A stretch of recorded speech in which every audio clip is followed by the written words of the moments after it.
Third day miss ಆಯಿತು, ಸಾರಿ. ಇವತ್ತು 4th day. ನೋಡಿ ಒಬ್ಬಳೇ ಹೋಗ್ತಾಳೆ. ನಾಷ್ಟ ಎಲ್ಲ ಮುಗಿಸ್ಕೊಂಡು ರೆಡಿ ಮಾಡಿದೆ ಇವತ್ತು.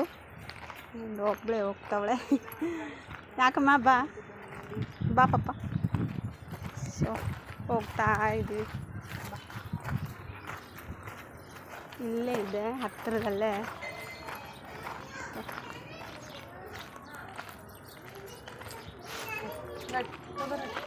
ಬಂತು ನೋಡಿ, 1 ಸೆಕೆಂಡು.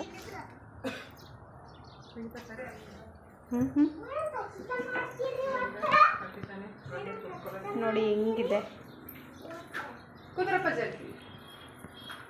ಇದು ನಮ್ಮ ತಂಗಿ ಮಗ ಏನು ಕೂತ್ಕೊಂಡವನೇ ನೋಡಿ, ಬಂದು ನೋಡಿ ನನ್ನ ಮಗಳು ಆಡ್ತಾ ಇಲ್ಲ. ಸೊ ಬಂದವಳೆ, ಡೈಲಿ ಬರ್ತಾ ಇದ್ದಾಳೆ.